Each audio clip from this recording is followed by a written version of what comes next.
تصور کریں کہ کوئی شخص ایک بنجر زمین میں کڑکتی دھوپ کے اندر ایک ایسا بیج بو رہا ہے جس کے درخت کی چھاؤں میں وہ جانتا ہے کہ وہ کبھی نہیں بیٹھے گا۔ اور اس درخت کا پھل بھی وہ کبھی نہیں کھائے گا؟ بالکل۔ پھر بھی وہ اپنا پسینہ بہا رہا ہے۔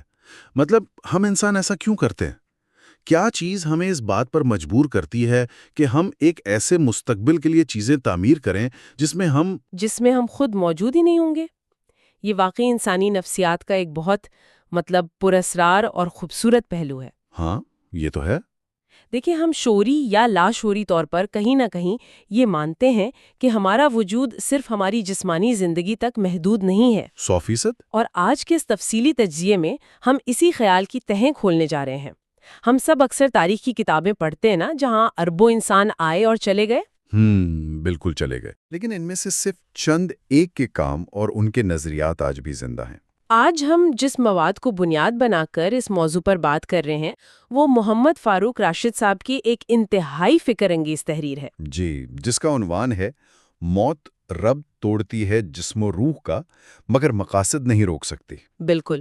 اس گہری گفتگو کا مقصد دراصل یہ سمجھنا ہے کہ انسان کے اعمال اور ارادے کس طرح وقت اور موت کی قید سے آزاد ہو کر نسلوں تک کا سفر کرتے ہیں۔ اور سب سے اہم بات یہ کہ ہم ان میکانزمز کو، ان طریقوں کو سمجھنے کی کوشش کریں گے کہ آخر ایک خیال یا ایک مقصد زندہ کیسے رہتا ہے۔ صحیح۔ اور اس تحریر میں جو چیز سب سے زیادہ گرفت کرتی ہے میری نظر میں وہ یہ ہے کہ یہ کوئی ہوائی یا صرف کتابی باتیں نہیں کر رہی۔ بالکل نہیں کر رہی۔ یہ باقاعدہ ایک منطقی ربط پیش کرتی ہے کہ جسے ہم اثر یا امپیکٹ کہتے ہیں۔ وہ کوئی جادو نہیں ہے۔ تو پھر وہ کیا ہے؟ وہ ایک ٹھوس حقیقت بن کر ایک ذہن سے دوسرے ذہن تک باقاعدہ سفر کرتا ہے۔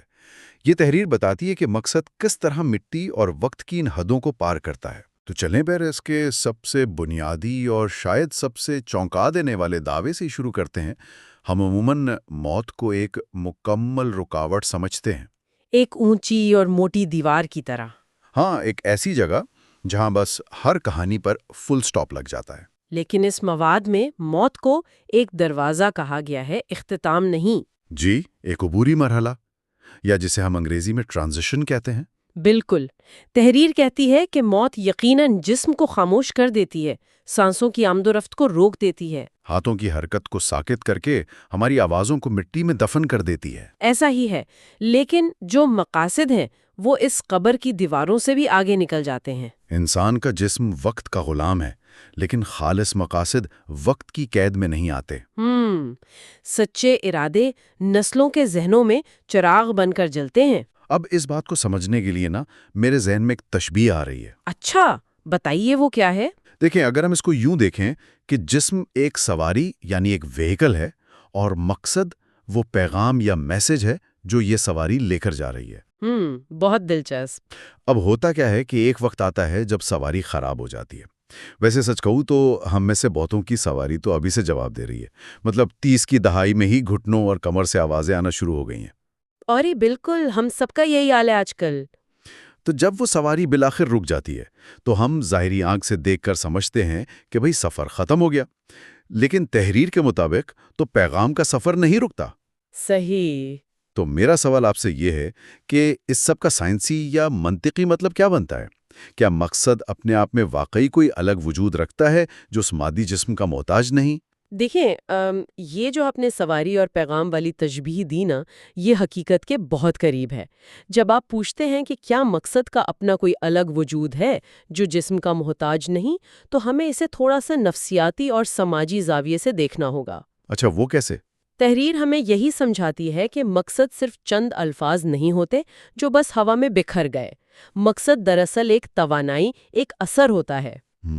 توانائی؟ جی، اگر ہم فزکس کے بنیادی اصول کو دیکھیں تو ہم جانتے ہیں کہ توانائی کبھی ختم نہیں ہوتی۔ ہاں، وہ بس اپنی شکل یا میڈیم بدل لیتی ہے۔ 100%۔ انسانی ارادوں کی جو توانائی ہے وہ ایک انسان کے اعمال کی شکل میں باہر آتی ہے۔ جسمانی تھکاوٹ، بڑھاپا، بیماریاں، یہ سب مادی رکاوٹیں ہیں جو اس جسم یعنی سواری کو تو توڑ سکتی ہیں۔ بالکل، لیکن اس عمل سے پیدا ہونے والی جو لہر ہے وہ اسے نہیں روک سکتی۔ ایک شخص مر جاتا ہے لیکن اس کا وہ اثر ان لوگوں کے ذہنوں میں، ان کے رویوں میں اور ان کے فیصلوں میں پہلے ہی منتقل ہو چکا ہوتا ہے جو اس کے ارد گرد تھے۔ ایسا ہی ہے، وہ پیغام کامیابی کے ساتھ اگلی سواریوں میں سوار ہو چکا ہوتا ہے۔ کیا بات ہے! یہ بات واقعی ذہن کے دریچے کھول دیتی ہے کہ پیغام اگلی سواریوں میں سوار ہو جاتا ہے۔ مطلب ہم جسے موت کہتے ہیں وہ محض ایک سواری سے اتر کر دوسری سواری میں بیٹھنے کا عمل ہے، کوئی بند گلی نہیں۔ بالکل، ایک تسلسل ہے۔ اچھا، اب اس فلسفے کو ذرا آسمان سے زمین پر لاتے ہیں۔ روزمرہ کی زندگی میں یہ زندہ مقصد آخر کیسا نظر آتا ہے؟ یہ بہت ضروری ہے، کیونکہ جب تک ہم اسے عملی شکل میں نہ دیکھیں یہ محض ایک فلسفیانہ بحث ہی لگتی ہے۔ بالکل۔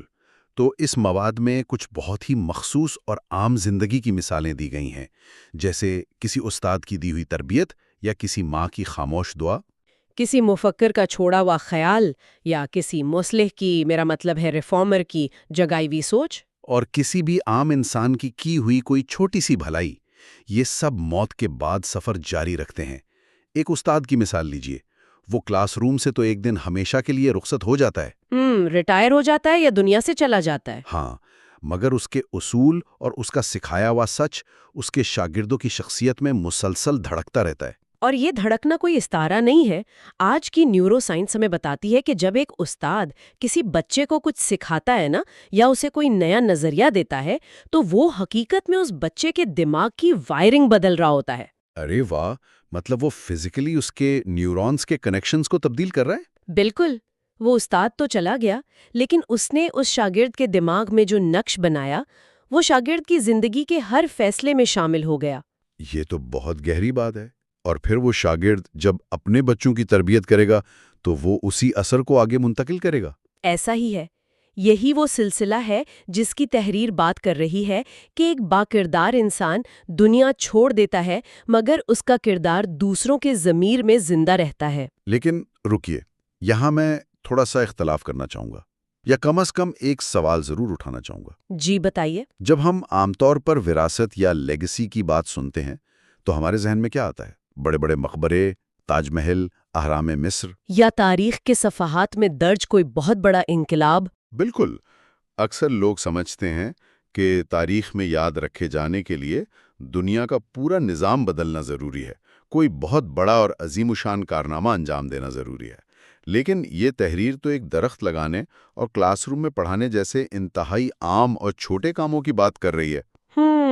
تو کیا عمل کا سائز واقعی اہم نہیں ہے؟ تاج محل کے سامنے ایک درخت کیا حیثیت رکھتا ہے؟ دیکھیں، اگر ہم اس بات کو ذرا وسیع تر تناظر میں دیکھیں نا، تو ہمیں احساس ہوگا کہ یہ جو سائز یا پیمانے کا تصور ہے، یہ ہم انسانوں کا اپنا بنایا ہوا ایک فریب ہے۔ فریب؟ وہ کیسے؟ آپ نے تاج محل کی مثال دی، جو کہ پتھروں کی ایک بہت بڑی وراثت ہے۔ تاریخ اسے اور اسے بنانے والوں کو یاد رکھتی ہے۔ لیکن ایک سوال کا جواب دیجئے، کیا انسانیت ان پتھروں سے کوئی اخلاقی یا روحانی فیض پاتی ہے؟ ظاہر ہے نہیں۔ وہ بس ایک خوبصورت عمارت ہے جسے لوگ دور دور سے دیکھنے جاتے ہیں، تصویریں کھنچواتے ہیں۔ بالکل۔ تحریر جس وراثت کی بات کر رہی ہے وہ پتھروں کی نہیں، بلکہ دلوں اور رویوں کی وراثت ہے۔ اصل اہمیت اس بات کی نہیں ہے کہ آپ کا کام حجم میں کتنا بڑا تھا یا اخبار کی شہ سرخیوں میں آیا یا نہیں۔ اچھا، تو پھر کس چیز کی اہمیت ہے؟ اس بات کی ہے کہ اس عمل نے کتنا نفع دیا، کتنی امید پیدا کی۔ ایک عام سا انسان جس نے ایک درخت لگایا تھا، وہ تاریخ کی کسی کتاب میں تو درج نہیں ہوگا نا۔ ہاں، اسے کون یاد رکھے گا؟ لیکن 50 سال بعد جب مئی کی چلچلاتے دھوپ میں کوئی مسافر اس کی چھاؤں میں بیٹھے گا تو اس بونے والے کا وہ عمل اپنا اثر دکھا رہا ہوگا۔ مصنف نے بجا طور پر لکھا ہے کہ بامقصد لوگ صرف اپنا وقت نہیں جیتے، وہ آنے والے وقتوں میں بھی سانس لیتے ہیں۔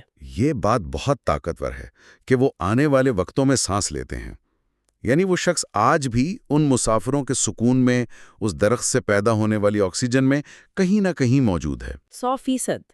اور اس کے برعکس جو زندگی بے مقصد ہوتی ہے، وہ چاہے جتنی بھی پرتعیش ہو، محلوں میں گزری ہو، وہ اسی سواری کے ساتھ یعنی جسم کے ساتھ ہی دفن ہو جاتی ہے۔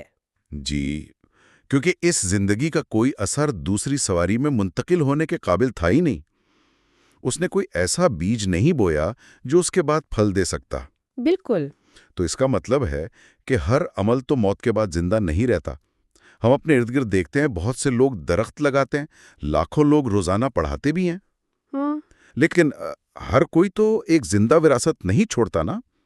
تو وہ کون سا عنصر ہے، وہ کون سا پوشیدہ جزو ہے جو کسی مقصد کو فنا ہونے سے بچاتا ہے، اور کون سی چیز اسے وقت کے طوفان میں بکھیر دیتی ہے؟ تحریر اس فرق کو سمجھانے کے لیے ایک بہت ہی نفیس اور خوبصورت تشبیہ استعمال کرتی ہے، خوشبو کی۔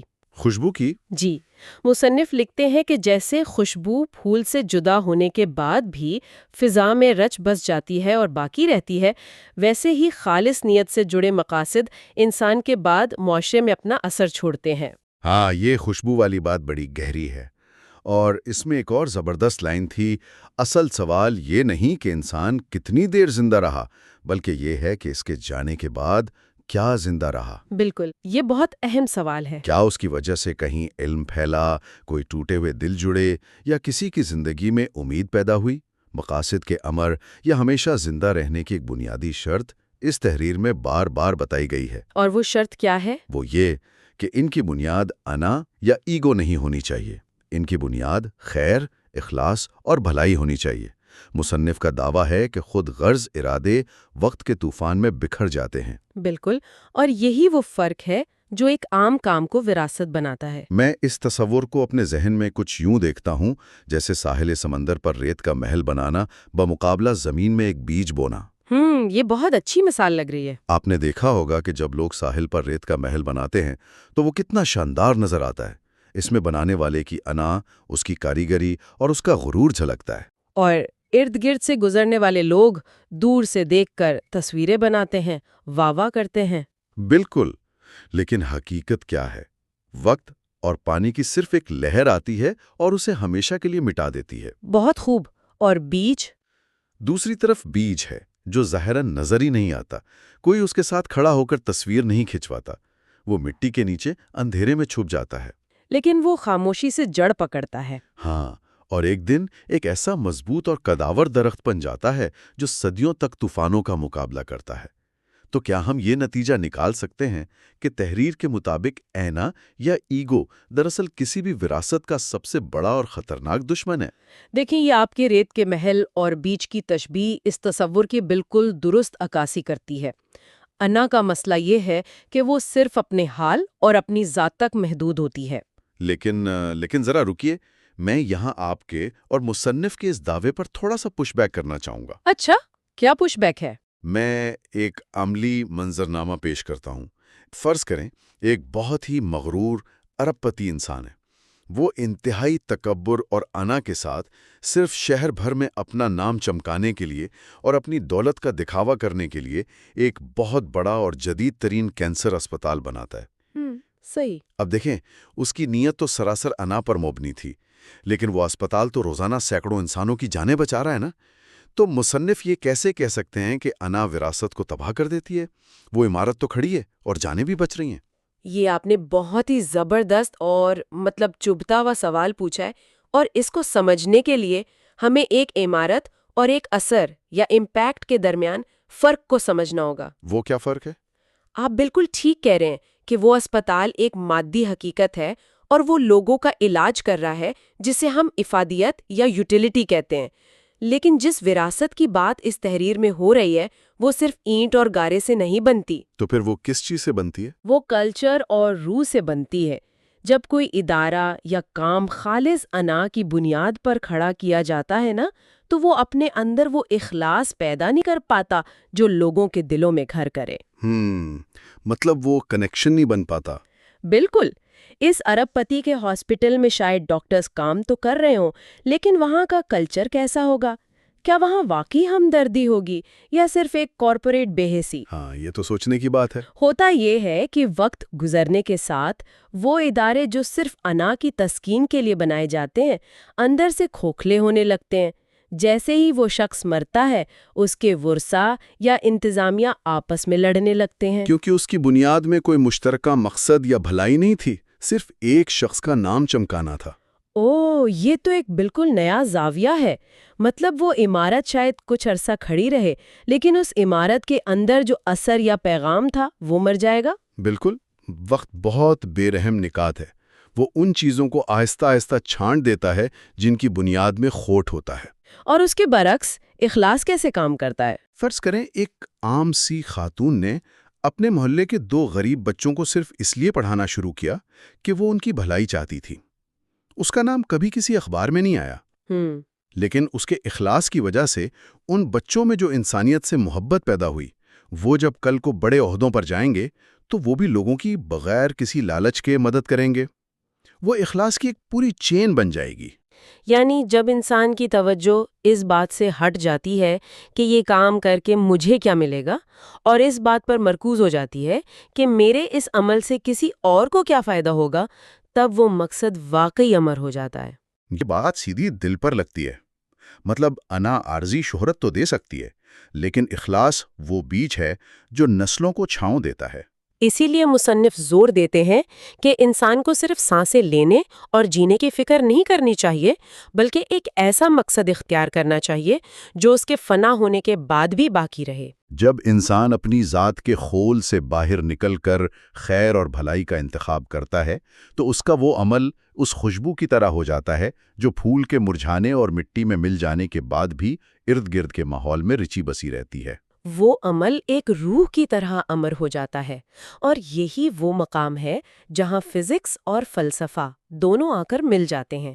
توانائی ضائع نہیں ہوتی، اور اخلاص سے کیا گیا کوئی عمل کبھی رائے گاں نہیں جاتا۔ پیغام یہی نکل کر سامنے آتا ہے کہ موت ہمارا راستہ تو بدل سکتی ہے، ہمیں دوسروں کی نظروں سے اوجھل تو کر سکتی ہے، مگر وہ کسی بھی سچے اور خالص مقصد کا سفر ہرگز نہیں روک سکتی۔ جسم اور روح کا جو ظاہری تعلق ہے، جو ایک مادی بندھن ہے، وہ یقیناً ٹوٹ جاتا ہے۔ لیکن اگر کسی شخص کے ایک چھوٹے سے بے لوث عمل کی وجہ سے بھی کہیں علم کی روشنی پھیلی ہے، کوئی 2 ٹوٹے ہوئے دل آپس میں جڑے ہیں، یا کسی ایک مایوس شخص کی زندگی میں امید کی کرن پیدا ہوئی ہے، تو اس تحریر کے مطابق وہ شخص مکمل طور پر کبھی مرا ہی نہیں۔ اس کا وجود، اس کا امپیکٹ اس خیر میں ہمیشہ کے لیے شامل ہو گیا ہے۔ 100% ایسا ہی ہے۔ آج کے اس تیز رفتار دور میں، جہاں ہم سب ہر وقت معلومات اور کام کے ایک نہ ختم ہونے والے سیلاب میں گھرے رہتے ہیں، ہماری زندگیاں کتنی مشینی ہو گئی ہیں نا؟ بہت زیادہ۔ ہم روزانہ صبح الارم پر اٹھتے ہیں، دفتر جاتے ہیں، کام کرتے ہیں، اسکرینوں کو گھورتے ہیں اور رات کو تھک کر سو جاتے ہیں۔ یہ تحریر اور ہماری یہ گفتگو ہمیں ایک لمحے کے لیے رک کر یہ سوچنے پر مجبور کرتی ہے کہ ہماری روزمرہ کی زندگی محض کیلنڈر کے پتے پلٹنے اور دن گزارنے کا نام نہیں ہونی چاہیے۔ جی، ہم اکثر سوچتے ہیں کہ بھئی کوئی بڑا کام تو ہم نے کیا نہیں، تاج محل تو بنایا نہیں، تو ہم کیا وراثت چھوڑیں گے؟ یہی تو اصل دھوکہ ہے۔ یہ تحریر ہمیں یاد دلاتی ہے کہ ہم جو کچھ روزانہ کی بنیاد پر کرتے ہیں، کسی عام سے شخص کے ساتھ ہمارا رویہ، سڑک پر کسی کی گئی چھوٹی سی مدد، ہمارا اپنے پیشے اور لوگوں کے ساتھ ایمانداری کا برتاؤ، یہی دراصل روزمرہ کے وہ بیج ہیں جو ہماری وراثت ہیں۔ بالکل، یہ کوئی ایسی چیز نہیں جس کے لیے ہمیں کسی خاص دن کا یا ریٹائرمنٹ کے بعد کا انتظار کرنا ہے۔ ہم ہر لمحے اپنی وراثت لکھ رہے ہوتے ہیں۔ بہت خوبصورتی سے آپ نے اس بات کو سمیٹا ہے، اور اسی نقطے پر آج کے اس گہرے تجزیے کو ختم کرتے ہوئے میں ایک خیال یا ایک سوال یہاں رکھنا چاہتا ہوں تاکہ ہمارے تمام سننے والے تنہائی میں اس پر غور کر سکیں۔ جی ضرور۔ اگر ہم واقعی اس بات کو مان لیں، جیسا کہ ہم نے آج دلائل کے ساتھ ڈسکس کیا، کہ ہمارے آج کے اعمال دراصل وہ بیج ہیں جن کے اگنے والے درخت کی چھاؤں میں کل کسی اور نے آ کر بانٹنا ہے، خود سے پوری ایمانداری کے ساتھ یہ ایک سوال ضرور پوچھنا چاہیے: آج کے پورے دن میں ہم نے ایسا کون سا ایک چھوٹا سا عمل کیا ہے، یا ایسا کون سا ایک بیج بویا ہے جو ہماری اس جسمانی موجودگی کے ختم ہو جانے کے بعد بھی دنیا میں کسی کو آکسیجن اور چھاؤں فراہم کرتا رہے گا؟ بہت ہی گہرا اور سوچنے پر مجبور کر دینے والا سوال ہے۔ اسی سوال کے ساتھ ہماری آج کی یہ تفصیلی علمی نشست اپنے اختتام کو پہنچتی ہے۔ امید ہے اس سفر نے سب کے ذہنوں میں کچھ نئے دریچے ضرور کھولے ہوں گے۔ پھر ملیں گے ایک نئے مواد، نئے تجزیے اور ایک نئی سوچ کے ساتھ۔ اپنا اور اپنے ارادوں کا خیال رکھیے گا۔